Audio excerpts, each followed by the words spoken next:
Hi there, podcast fans. I'm Tom Gibbs. Welcome to Telegraph Audio Football Club. Today, Manchester City are the kings of energy drink once again with their third consecutive League Cup win.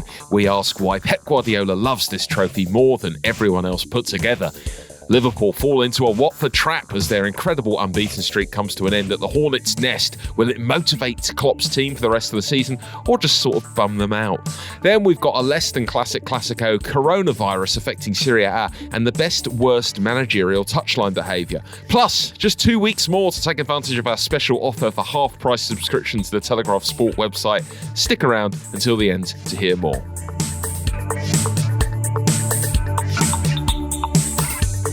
Let's take you now into the audio recording facility where I'm joined, as we have become accustomed to, by JJ Bull. How are you, JJ? I am good, Tom. I had a lovely weekend off. It was fantastic. Lovely. You sound a little bit low-key. Oh, do I? Yeah. Should we bring it up a notch? Yeah. Great. There we go. We won the game now. Let's need to warm up. That's it. Okay, we'll get there. Alongside him, as has also become tradition in the audio recording facility, it's Mina Rizuki. What's going on, Mina? Hi, I'm tired. Oh, no. I know. What's happened? It's just been like a weekend of conspiracy theories. Yes. And basically it just, Clasico. Yeah. Just tired. Okay. All right. Well, it's... Really happy start. Yeah, it's a fair... Hopefully our final panel member is going to bring the energy. It's the world's greatest man, Jim White. How are you, Jim? I'm flying, Tom. Yeah, fantastic. Fantastic. Flying without headphones as well. Oh, right. They need to put headphones on. It's completely up to you, Jim. Right. I mean, this is a fantastic little display here of Jim trying to find his headphones. They were right in front of me. Spectacular work. Magnificent. Let's start with the League Cup final, which I think it's fair to say was a much better game than we were expecting. Manchester City seeing off Villa in the end 2-1. I thought Villa really stepped up in this one, JJ. Did you think anyone played particularly well for them, or was it a team effort? I looked at John Percy's ratings in our paper on Monday morning, and it was a lot of 6 out of 10s for Villa, but it was a good team performance, if not necessarily one for sparkling original displays from their players. Yeah, I agree with that. I mean, I think everyone knew Man City were going to win it from the start. But it was a strange weekend, wasn't it? I was wondering if this would be the hat trick of teams low in the table seeing off teams high in the table. They had them. I know. I mean, I feel like City had control of the game. Villa did better than maybe you'd have hoped, but then that's when you're thinking about what happened in the last cup final City played when he just destroyed Watford.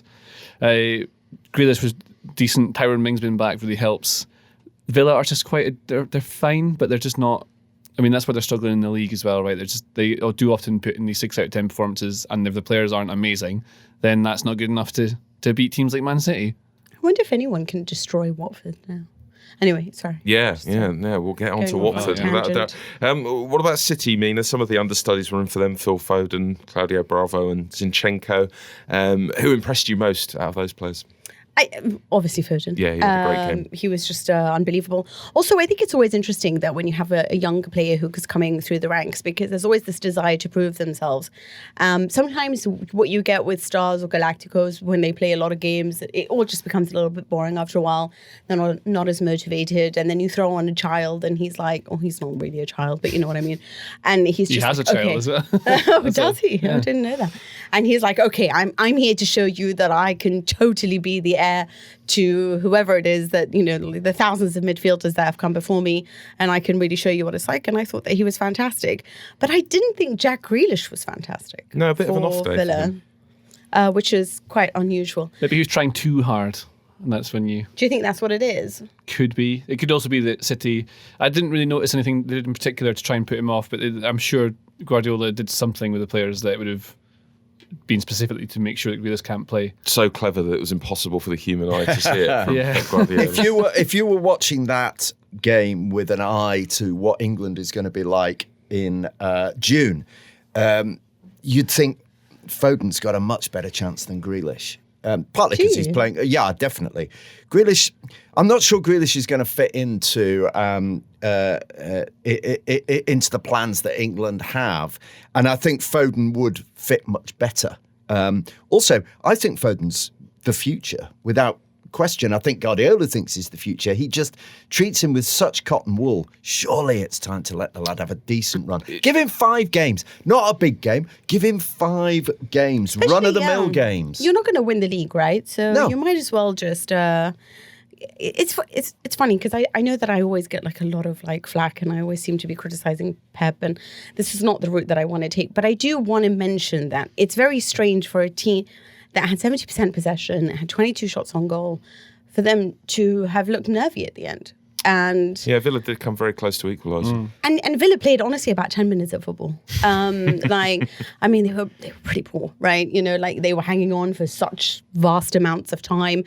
This is the beauty of City. Like they just control so well, and it's just like JJ just said. They have this ability to control every game. Each Champions League, the highest games, the better opponents, whoever it is, you always can rely on City to control the match and to impose their style.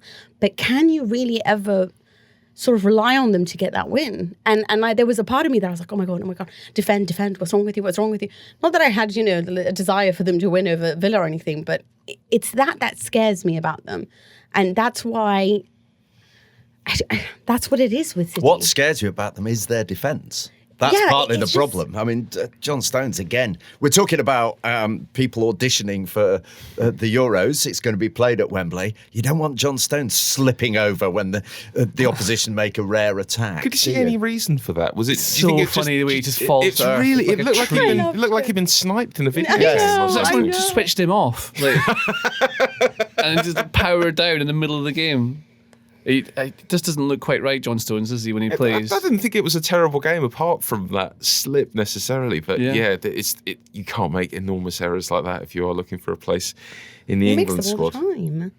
I don't even know how this guy continues to like have such and Pep speaks that he's got this great character and, you know, off the pitch, and he has all this, you know, anger and confidence in himself. But I don't see it when he's playing. Well, the trouble is he's got at least one catastrophic error in him every single game. He's so good on the ball. This is the other thing. He's really good with the ball at his feet. Some of the long passes he was playing in the final were like superb, switching the play, confident when he brings it out. But there is always that one mistake. I don't know what age that stops happening. Like I think Gary Neville said in co-coms that you cannot get away with doing this again and again and again. And it does seem to happen every time he plays, that something goes wrong. And you don't know where does he go after Man City? Abroad. Wouldn't he be the perfect sort of player to go and have a spell in Italy or Spain? Yeah. I had an interesting conversation with a Premier League coach who was saying that the under-23 system in the game really doesn't help mitigating mistakes, because they're told when they play, don't worry about mistakes. Mm-hmm. If you want to bring it out, don't worry about it. Don't worry about it. When players go out on loan, they suddenly come across, you know, they're playing in League One, they make a mistake and everyone screams blue murder at them and they're not quite sure what goes. No, surely mistakes don't matter. No, I'll carry on playing as I have and it'll be all right. That's what they've been coached in. And Stones is the absolute epitome of that. A brilliant passer, brilliant player at bringing the ball out. But when mistakes happen, it's almost as if, it doesn't matter. Give him to Chris Wilder. I really believe that, you know, Wilder will do a job on him. I think we should have Wilder, like, take care of our kids, you know? Because he's the kind of guy who's just not going to be like, oh, yeah, this is just a game, you know, let's partake. You're like, listen, son, that was a huge mistake. Get out of my team. You know, he's one of those guys, and I think you need that at a young level. I don't like this whole thing of just play. It doesn't matter if you make a mistake. Eventually, we'll, you know, knock that out of you. I don't think so. I see where you're coming from, Jim, and I think that needs to change. Chris Wilder, Mina Rizuki's solution to everything. Everything. What about Pep Guardiola, JJ? Unlike most managers in his position, managing teams the size and the talent level of Manchester City, he really seems to take this competition seriously. 3 in a row now. Why does he take it so seriously? Well, he wants to win stuff, and I think winning breeds like that mentality that you want to win more, and you need to set up like City's. I know they're an old club, but it's relatively new that they've been able to win stuff. So trying to turn them into this huge club that can beat the likes of Real Madrid, you need to make sure that they act like winners. Like, you know, you always associate Manchester United with being winners because they won so much stuff during the 90s, etc. But I think it's good he does this and takes it seriously, because then it just makes him seem like a legit operation and not just, I don't know, the game's about winning trophies, right? That's meant to be what the thing is, and that's what he does. And it makes him look successful as well. There's something about the timing of the League Cup final as well, in that it's just at the point of time when the business end of the season is just getting underway. And Jose Mourinho used to do this when he was at Chelsea.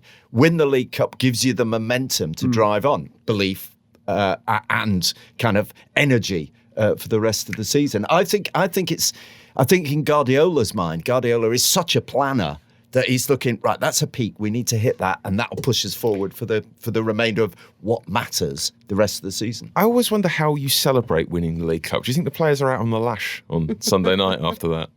I think Villa were.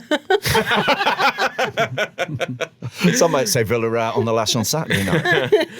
Let's move on to a team that definitely celebrated on Saturday night, and that is Watford, who put an end to Liverpool's unbeaten run. You wouldn't have guessed it would end like this, Jim. You were there. What was it like?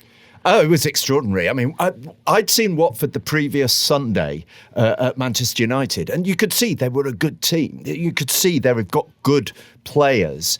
It made a big difference having Ismail Assar in. He's very quick, and they used him brilliantly. What was amazing about that performance was, JJ will probably tell me I'm completely wrong on this, but it seemed to me that Nigel Pearson thought the tactics through brilliantly. What they did was they just stopped Robertson and Alexander-Arnold. I mean, I've never seen Robertson and Alexander-Arnold look so actually pointless in a game. They except and Atleti as well. Basically, how they stopped it is, I think a lot of other teams have tried to put 3 or 4 players out wide. What they did was they controlled the centre of the midfield, and Hughes and Decore just did not give anyone any room to spread the ball out wide. So Robertson and Alexander-Arnold were virtually spectators for much of that game, which is really odd. Come on, Johnny Tactics. How right or wrong is Jim White, according to JJ Ball? Well, yeah, but it's all you can interpret it in lots of different ways. I think Very polite way of saying that. You're not right, Jim. I'm right. I'll get my count. Sorry, that's not what I come across as. It's correct. But the shape is... I mean, there's a different defensive shape to attacking. The defensive shape was like 4-4-2 higher up the pitch to show the ball wide. And as soon as they would drop back, they had quite a low block. Deeney stayed higher up to keep the centre-backs further back. And then they would drop to like a back 6. So the back 4 stayed quite narrow. And then the 2 wide players, so Sarr and Dioufeu, would drop further back to make it almost a 6. And that way you've got Robertson and Alexander-Arnold covered, on the wings that way. And then Decore would drop from his sort of 10 positions. He was an 8 in some positions and he's 10 in others, but he'd drop into a midfield 3. So they've got the middle of the pitch blocked as well. And so there's just no room. The ball went wide. The fullbacks couldn't do anything with it, so it has to go back inside. And there's a block there in the midfield, so it has to get hit up. And also, Troy Deeney had Dean Lovren just all over the place. Troy Deeney said before the game that they'd taken heed from Tyson Fury. I think he meant by going out on the front foot. But it looked as though Lovren had gone 10 rounds with the heavyweight champion afterwards. Yeah. He was battered. He couldn't get close to him. I mean, the first goal, the throw-in that comes in, and then, is it the first one or the second one? Well, there's one where Lovren spots Deeney, because Deeney makes sure he goes in front of him, so he follows it, and it's like bait, and he falls for it and follows him out, and then the ball drops over the top of both of their heads, because Lovren can't jump past Deeney, and you can see that Fabinho turns straight away and like, what do you do that for? that's how that goal comes from. Weird that they conceded 2 goals from throw-ins as well, Liverpool. Yes, they're focused on coaching. They've got a throw-in coach. They need a defending throw-ins coach. Yeah, really. They do. I do feel sorry. Yeah, it all sounds very simple, Mina. When you hear JJ and Jim talk about it in that way, why haven't more teams been able to do this against Liverpool? I think that, to be honest, there is timing. I think that Liverpool are a type of side that, for the longest time I thought, God, after their summer, they're just going to fall apart because they're just exhausted. But they are a team in many ways like actually Cholo Simeone's Atleti. They like to play often.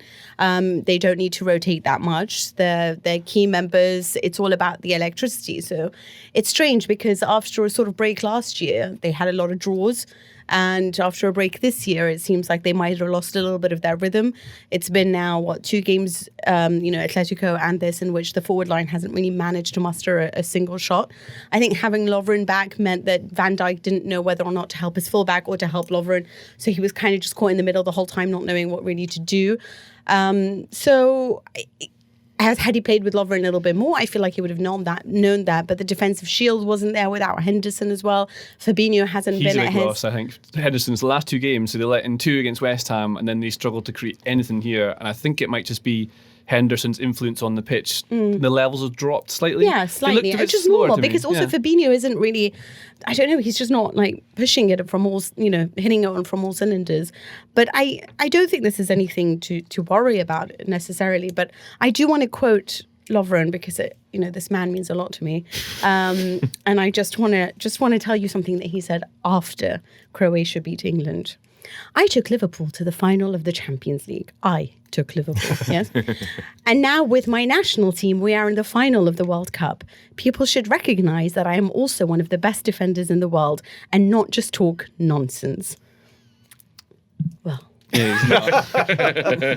The thing is, he's like Stones. He's really good on the ball. He's got certain things, but maybe it's because he's not played enough. There was a few. I went through this game this morning looking for what the problems were and shape and stuff like that.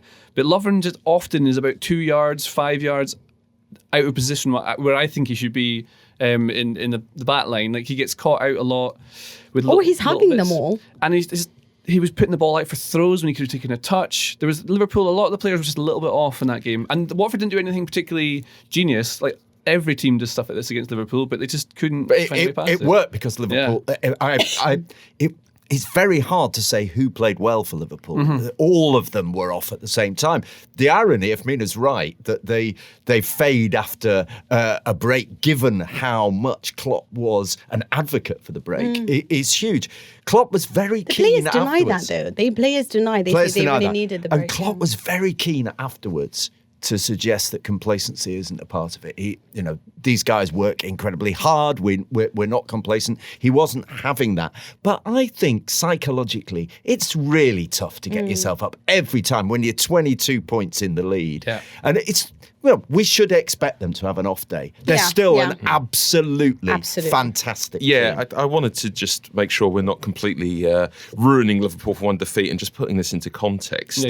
44 games unbeaten in the top flight. If you look at the European records for that, there's only 4 teams that have had longer unbeaten runs. Juve, 11-12, Arsenal, the invincible season, Bayern Munich under Pep, and AC Milan 1991 to 1993 with the longest unbeaten streak. This is a historically brilliant side, this Liverpool team, Mina. Yeah, absolutely. I mean, this is what I mean. I mean, you have one off day and I do think psychology is so important. I just feel like sometimes when you just know you're so superior, and for it to come against a team that's fighting relegation, it was a case of, oh, come on. I mean, trying to gear yourself up all the time, it must be exhausting, especially sometimes when you're lacking your captain to be like, come on, guys, let's try to do this again. They already did that comeback on Monday against West Ham.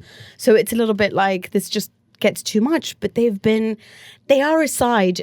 What I love about them is I love a side that doesn't necessarily always play well, but you rely on them to get the win. I don't like sides that always play well and then you're like, oh, but there's still that defensive chink, No, with Liverpool, it doesn't matter whether they're having a good day or a bad day. They tend to always win. They didn't on this occasion, but it's like one like you said, 1 after 44. It's very bad timing, though, isn't it, Mina, for a team? They've won the Premier League, obviously, but, there's 2 big competitions coming up. They've got Chelsea in the Cup, and you think, gosh, if they can't get themselves up for that, are they going to get themselves up for the Cup? Is he going to play his first team anyway? And then they've got Atletico in the Champions League. I know it's at Anfield, and Liverpool fans will be hoping they get themselves. It's a very bad bit of timing to have your off period just now. But I do have to say, though, I think it's a little bit bizarre that not many people have tried this. I thought what Atleti did really well was just force them to beat them with their midfield creativity. Like, we're going to block all the chances for you and try to beat us with those three guys in the middle. And it kind of seemed that way as well with Watford. Yeah, other people have tried it. I mean, Man United did a kind of had a false 9 and put people out wide when they played them and drew 0-0. They tried it when they lost at Anfield. Other people have tried it. The thing is, this time Liverpool weren't up for overcoming it. And I think you're absolutely right, Mina. It is flipping hard to play a team as determined as Watford were when you really haven't got anything to go for. Who have a right flank with all that pace. Well, I'm sure Liverpool will come again. It'd be interesting if they do go out of those two competitions in quick succession. We do sometimes see these little spells undo teams quite quickly. I wonder how that will feel if they win the league finally after all these years, but they're out of the other two. Anyway, I think they're going to try everything they can to do something in the FA Cup now. Yeah, I think you might be dead right. We'll get onto it a little bit later on. Hello. Sorry to interrupt your podcast. I just wanted to take a quick moment to tell you about another programme from The Telegraph. I'm Ben Riley-Smith, the Daily Telegraph's US editor, and I've spent the last year exploring the scandal over links between Donald Trump and Russia for my new podcast, Crossfire. What I found was an extraordinary untold story that kept coming back to Britain. The big gorilla in the room was, would Trump want to meet Putin? Would Putin then meet Trump? And he said, and in any case, the Russians might use some material that they have on Clinton. This is dangerous. This is really dangerous. I've been tracking down those directly involved, from Washington to Cambridge to Belgravia, to try and find out what really happened and what it can tell us about this year's election. So we're looking at the backdrop of Russia. We're looking at what they might be trying to do to our election. Over 6 episodes, I will unpack it all, chunk by chunk, through the voices of those with direct knowledge. Most people didn't even want to talk to me. I'm a guy getting death threats. I'm a guy whose life has been totally turned upside down. I will tell you this, whoever it was, I hope they get punished for it. That's in Crossfire, available now wherever you downloaded this podcast. Let's rattle through the rest of the Premier League now. Let's start with your team, Jim, Manchester United. Very fortunate to come out with a point at Goodison Park on Sunday. Joel Grove, with regret. Please start the VAR timer. Explain this line of sight argument for De Gea and that goal being ruled out. Oh, come on, Tom. He was completely blocked by a cheating... Let's do a quick vote. Who believes that? I don't believe that. It seems really like a very, very... Well, particularly since it came off a defender's foot anyway, which normally... completely, it doesn't matter whether someone's offside if it comes off a defender's foot normally. What do you think it's a bad choice, Tim? I thought he was blocking his view. Tom, you think it was a bad decision that he was... No, I thought... that it was a legitimate goal? I thought it was a goal, yes. I agree with you, Jim. I don't think it's a goal.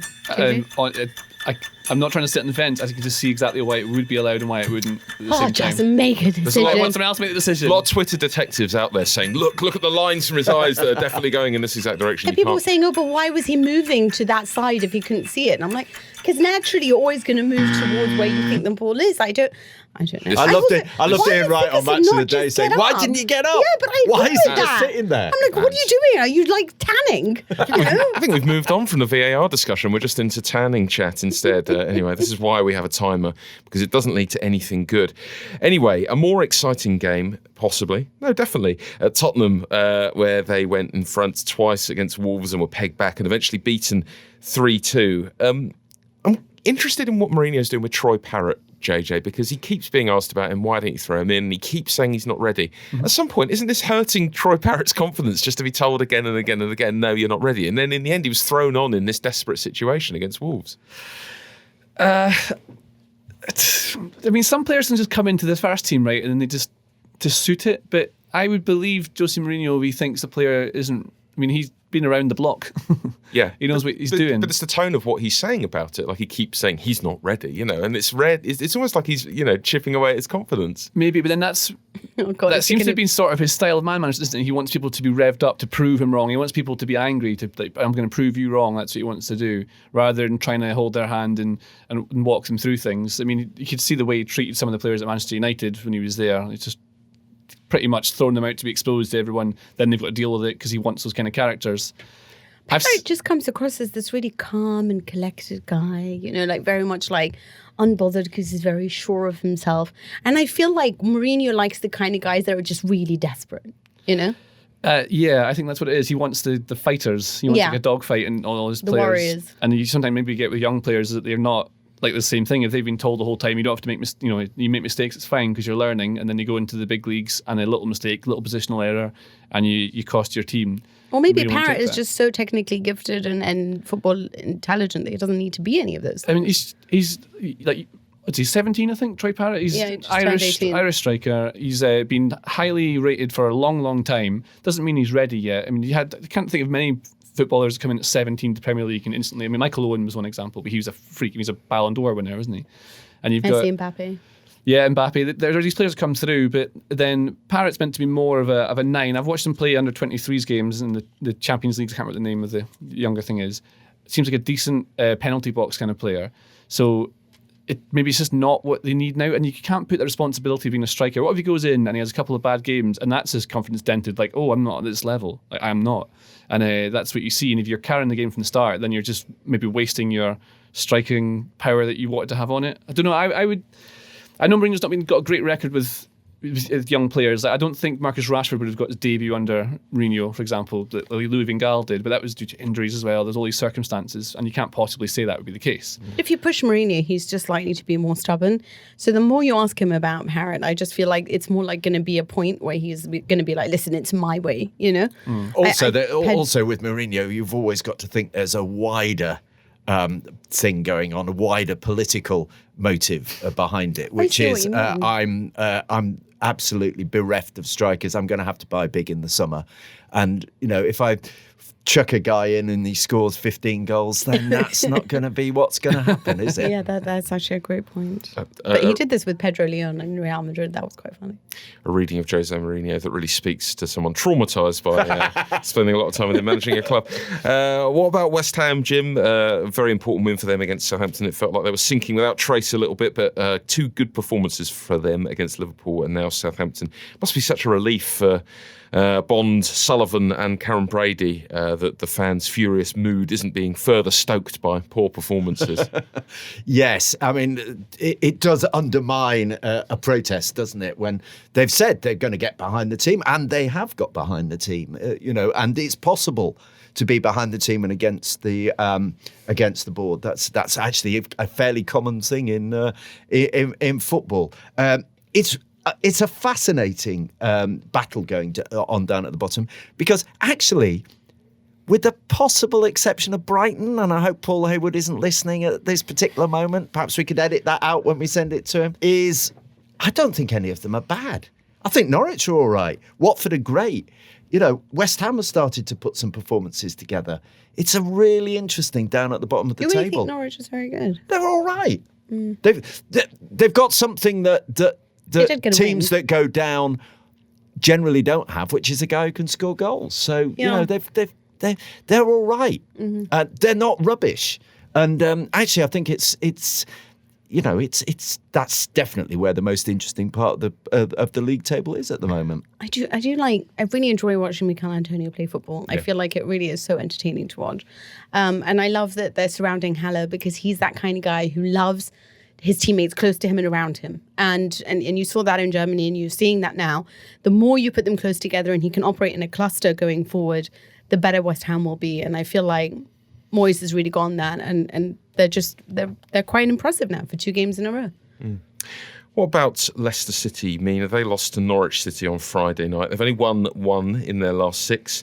Champions League football looking a little bit less likely for them. What do you put that down to? Vardy. I think that when you had a guy who was just constantly converting everything, and everyone was like, oh God, England have got to call this guy back, and he is a terrific forward, and not having him there, and when he has been there, he hasn't been scoring goals. I think it's a huge loss. I mean, playing without Vardy is much like Spurs without Kane. It's like taking away 60% of your team, and I think that they're really suffering because of that, but I'm still putting their money on them being in the Champions League. Okay, fair enough. It is relevant. I mean, it has coincided with him having his baby. Right. Since he's had his child, he's not really been scoring. I'm not sure that's exactly related to it. But just to get back on the Red Bull. Maybe he's not sleeping. Keeping up, sleeping, things like that. Rodgers has changed his team around a lot as well. He's mixed things up, playing a 2 up front with putting Iheanacho next to him, because I think he knows that Vardy can't handle all the load on his own. But then to play a 2, you've got to change the rest of the shape, and he plays a back 3, and there's things that don't quite work with it. But he used to do that at Celtic quite a lot, like playing a back 3, like 3-4-3 normally, or 3-5-2. And it's probably helped Leicester that they can do that and be less predictable, because everyone knew what they were doing for start. It started to slow down a wee bit. We're playing that 4-1-4-1 all the time. Always the same system, playing the ball through the lines and keep it on the ground. But it seems to have been that he's tweaked it a little bit, and then they've lost a bit of their momentum while he did it. And then when Vardy stopped scoring as well, that's where they've started to drop away. Tell me about Bournemouth and Chelsea, JJ. Felt a little bit like 2 points dropped for Bournemouth in the end, a 2-2 draw down on the south coast. What about Marcos Alonso? 2 goals for him. I think he's a little bit underrated. Yeah, I can't tell. He's basically a wing back, though, isn't he? He's not a left back. So when they've got all of the ball and know they can dominate, then he's quite useful because he ends up being like a striker playing it in defence. He ends up scoring quite a lot with his head, I think, in the last few years. But I think the problem's always been that he's not as strong defensively. I mean, there's lots of examples the last few seasons where he's been caught out positionally, especially in like set pieces, even just standing in the wrong place. I can't remember. There was one really obvious one where he was, and I can't remember which one it was last season anyway. But yeah, I don't know. Or against Ajax. Was it maybe against Ajax? I can't remember. There's examples of it. I think he's a decent player, but he's an attacking player. So he's one of these. This is what it is. Yeah. He's an attacking player. Like, this is why he gets such good goals. But then when you need to rely on him, he's not a guy that's going to come in with a tackle with the interception at the right time. He doesn't read that kind of defensive play very well. He's so geared towards giving you an outlet for the pass, going for the goals. He's got great reactions and reactive sense. So when the goal bounces back, he's just there straight away, always the first to it. But defensively, against Ajax, like, you can understand why he hasn't played for ages. But I do like that Lampard gave him his dues and was like, at least he's been training really hard. At least he's, like, put his head down, and I really appreciate that, and he must do. Finally, big result for Palace in the derby that doesn't make any sense between them and Brighton on Saturday lunchtime. Brighton in trouble, Jim. Who's going down, do you think? I just don't. I think Norwich probably are too far adrift, so go with them. I think Brighton are going to get sucked down into it. Not sure what they are or where they are. I've seen them a couple of times this season, and they were hammered both times. I think they're very vulnerable. And as a third, let's not rule out Newcastle United at this point. Wait, so you think Villa's going to survive? I think Villa. It depends what they take from Sunday. If they, as you suggested, were out on the lash and are hungover for the rest of the afterwards, not before. And are hungover for the rest of the season, then no. If they take from that, listen, we can match the best, we should be there, then I'm not sure. But, it is very, very tight. I think someone's going to get brought back down to it because people like Watford, Bournemouth are going to go on runs and escape. And Southampton? Yeah, possibly. Certainly the bit of the table to be keeping your eye on for the rest of the season. We have some FA Cup games this week. The winter break means they're not on the traditional weekend in the fixture list, and they're happening over the week. Let's have a look at 3 of them in particular. We can do more if you like as well. We all love the FA Cup. And we'll start with Arsenal, who go to Portsmouth on Monday night, JJ. How wary should Arsenal be about this trip? You can't tell what Arsenal's going to turn up. I mean, that losing to Olympiacos is that should not have happened. No, and things like this is the kind of thing like Aubameyang's clearly a world class player, but then he just missed his final shot in that Olympiacos game. Portsmouth are League One. I think they're sitting third just now, third or fourth. Kenny Jackett's the manager and is quite well travelled, quite well respected amongst coaches. But there's no. I don't think they're going to trouble them. They're not going to do anything that'll excite them. It'll be more they'll sit in a block and try and hit them on the counter. It's just the kind of go-to tactics what you got. And you'd think Arsenal should be revved up off of the back of that Europa League humiliation. But then, will they be? Because do they care? Yeah, I just don't know. Quite possibly not. There's a great Portsmouth got a really good winger called Ronan Curtis, who I saw on the opening weekend of the season when I went to Shrewsbury. Looking forward to watching him this evening. He looked pacey and very skillful. And I think he might cause Arsenal a few problems. What about the plum tie of the round, Mina? Liverpool are at Stamford Bridge facing Chelsea. Will Frank Lampard fancy his chances, especially after Liverpool's result at Watford? Why? Because they were so fantastic against Bournemouth? Okay. No, okay. Bournemouth is one actually that I think could go down as well. It's interesting with Chelsea actually because, a lot has been said about them using a 3-man back line. Right now, they're just going through this little bit bad period of form. They're not really getting the goals. Giroud, sometimes you're like, oh, wow, why haven't we been playing him? And then you play him and then you're like, oh, that's why we haven't been playing him. It kind of goes, back and forth. Sometimes they're fantastic to watch, but they're without a lot of their talents. You don't know if they can rely on Callum Hudson-Odoi. There's still sort of a disconnect between defence and going forward. I don't know how much Lampard loves his defence. That's the problem. Liverpool is Liverpool at the end of the day. I think that even if it's an under-23 side, they might be even more motivated than the senior team. But I do think that Klopp will try to make a huge effort on this because they're licking their wounds. They want to come back with a bang.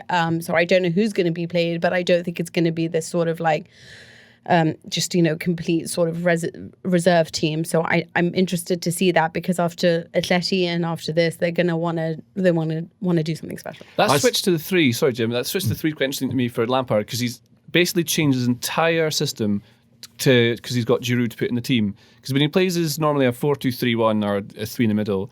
He has Tammy Abraham kind of leads the press and shows the ball, and that's what they've got up front. But he doesn't seem to. I think it's more that he's not in love with his wingers. He doesn't like the wingers he's got. That's why he's got Ziyech coming in the summer and stuff like that. But so obviously if you play Giroud, then he's best at taking the ball out of the air, which means you need to have the ball wide from crosses. But we don't have your wingers. You need width from somewhere else, and you use your fullbacks. So you have wing backs. Then you have wing backs. You got to play 3 centre backs. So everything's built around having to get Giroud in that team, and it'll probably change back. They don't create as many offensive chances with the 3 at the back. No, because then crossing the ball into the box is it's just one of those dice roll things. It's so easy to defend against. I mean, you hardly ever see goals scored from headers, do you? It's normally second ball chances that you get when you throw the ball in the box like that. It's better when you play through the lines, but then I guess you can get Mount and someone like Barkley into 10 positions as well when that is that system as well. It's something that he's had to change it completely rather than sticking to what he was doing earlier in the season and what he did at Derby. I don't think he ever at Derby played a 3. It was always a. Do you not feel like he's falling out of love with them? It's almost like Lampard started the season being really in love with his team, and then there's a part of you that's just a little bit like, oh. It feels like Lampard's interesting. It feels to me like you can only really make an assessment on him once the season's finished. It's been so up and down. It feels like it's been a season of about 6 different parts, and I think it'll be. We'll dedicate a show to it at the end of the season. Can I go back to something that you said, Tom, about Liverpool? Of course. Let's just suggest that I think you're right that Liverpool are going to go pretty close to full strength on Tuesday. I'll probably be proven absolutely wrong. I'll tell you why. Neil Critchley, their under-23 manager, who's been on the touchline in their last couple of rounds, looking after the young team, has just gone to Blackpool to be the new manager at Blackpool. So he probably thinks, there's no point being at Liverpool anymore. I'm not going to get any more exposure. No one's going to be interested in the under-23s. It's all over. And he's taken his moment and gone to Blackpool. Yeah. Oh, I didn't know. May not be a hint. May be absolutely irrelevant. I love it, Jim. What about Wayne Rooney, Jim? His Derby team will host his old team, Manchester United, this week. Fresh off a week for Wayne Rooney in which he assisted a QPR goal, the winning goal for QPR against Derby, very amusingly at Loftus Road last Tuesday night. How's his standing with the Man United fans at this point? There's a sense he left with a slightly sullied reputation because he agitated for a transfer twice to get more money. But is that faded now? Is he just the hero? I think the reaction would have been very different if United was still mired in the pre-Bruno mess that they were in. Now that there's a little bit of optimism about the place, I think they'll be much more benevolent towards Wayne Rooney. The travelling fans will give him a hugely warm reception. I mean, he was fantastic for United. He won everything. And actually, in the FA Cup, you could say that he won them the FA Cup in 2016 when it was his determination that won them the game against Palace. He was absolutely furiously tracking the ball to cross for the winning goal. So I think he's a player who they will admire and like. Derby County, on the other hand, they seem to play every blooming year. I mean, I think they played them 3 times in the Cup in the last 3 seasons. Last season, Lampard was in charge and Derby won on penalties in the League Cup. That's a good subject for another time. The team that your team is sick of playing in random cup competitions. Sure, we got Northampton in the League Cup about 6 years in a row. Anyway, let's have some lovely music and a song for Europe with Mina Rizuki.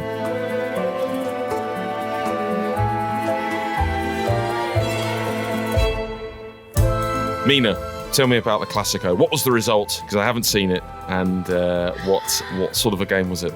Not a classic, I've heard, or is written here on my notes by Joel Grove. Right. If I was going to tell you you had to put money on one team winning, which would you? Well, I know Real Madrid won. I've been slightly disingenuous. Oh, damn. I thought that was a very normal thing. Like, I put money on them winning as well because, I think that it's been made abundantly clear, which people seem to continue forgetting, that Real Madrid are favouring the league this season. That's what they want to win. Zidane has been accused of Real Madrid in general have been accused of a team that know how to win the Champions League, but can't really manage it in the marathon that is La Liga. Barcelona have been the reliable source when it comes to that. And it's been made abundantly clear that this is what they really care about. And I thought that when they decided to not play Cruz. Zidane said against Manchester City that it was a technical decision. No, it's not. You know very well that the Clasico is coming up. You know that if you lose that, you're 5 points behind and that was just going to be terrible for you. So you decide to save Cruz for the Clasico because that's really what you want to win, because the Champions League has been done and dusted 3 years in a row. No one's going to match that for a while. So either way, they started off really badly. Barcelona were very good in the first half. And then Real Madrid basically came back in the second half, started to press better. They raised their center of gravity, started to really go for it. And Vinicius Jr., who is a guy who's great at, he's a bit of like a Saint Maximin, lots of good sort of actions and then bad decisions at the end maybe, came up with a goal. And everyone went crazy, obviously because it was at the Bernabeu, and then it was Mariano Diaz who got the second. And Madrid won. But it wasn't an exciting game because you couldn't see tons of talent on there. I think both teams have been a little bit disappointing this season. Both have been in and out. Both have lost key players. No Hazard. There is that lack of quality. I know there's Messi there, but it's almost like Messi feels like he just doesn't exist without the horribleness that is Ronaldo opposite him, where they can both just take each other on and there's that exciting competition. And then you look at it and there's no Hazard, there's no Bale, there's no Luis Suarez, there's no Ousmane Dembele. It just seems a little bit void of everything. So a little bit dull maybe. Another slightly dull occurrence in Germany this weekend, where Bayern Munich won 6-0 at Hoffenheim, but the teams just passed the ball to one another for 13 minutes after there was a banner in the crowd. Can you tell me more about that? Yeah. So basically what this is I know everyone knows about the 50+1 rule in German Bundesliga, which is that clubs, the fans and 50+1, they have the authority and they have a say in their clubs. It's about the ownership. About the ownership of the club. Of course, 3 teams have bypassed this and have, either the backing of a company or a wealthy owner. Hoffenheim is one who has a wealthy owner who has been sort of paying for them for over 25 years, which is why they were able to bypass the 50+1 rule, because he's invested so much money in over such a long stretch of time, and his name is Dietmar Hopp. And people are really angry about it. Dortmund have often showed how much they hate it, and they hate him, and they hate the fact that this goes against everything that's organic and beautiful about the Bundesliga, which is their history, and the fact that these clubs come from cities that everyone cares about, and this team has just come up from nowhere with a billionaire owner, and is climbing. They got promoted every year until they reached the Bundesliga, obviously. So Dortmund's away fans got banned for 2 seasons from going to Hoffenheim because of how much they seem to hate them. And then there was an incident last week with Mönchengladbach, who also showed a banner to show sort of loyalty and fidelity to the Dortmund fans, being like, we also disagree with this billionaire owner. And obviously that happened as well with Bayern, and people are getting really angry about it. The players are take down the banners. We're just going to pass the ball like this because this is not what we think is right. We don't think that you should be saying these things. They're really horrible, the banners. And it's caused this sort of debate because Mönchengladbach's sporting director came out and said on a day where there's been racist shooting, and we're doing a minute's silence for this. Do you really think this is the right way to react? People are don't confuse this with racism. They're 2 different things. It's about a billionaire owner and this. But I do want to say that when it comes to Hopp, I do think Hoffenheim have been a well-run club. I think they've given people their chances. Niklas Süle, who is a Bayern player and a defender, grew up in Hoffenheim. Nagelsmann has come from Hoffenheim. They've invested well in their academy and collecting data and trying to do the best that they can. So I don't think they're a side that have just come in and be like, yeah, we're targeting Champions League, baby. So I don't know. Yes. Lots of games off in the coronavirus. Oh, it's a mess. As the coronavirus spreads in Serie A.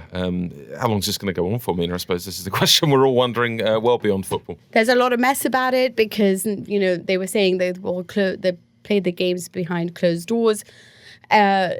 Now they've decided to actually not do that and postpone it. This is one of the reasons is it's the Derby d'Italia, which is the biggest game of the Serie A season, and it is between Antonio Conte's Inter and of course Juventus, his old team, old management going back to the Juventus stadium. This was going to be a game that basically put Serie A back on the map, and everyone was really upset about it being behind closed doors, so they decided to postpone it to May 13th. This has angered Inter, who are like, that means we're playing basically 9 games in a month.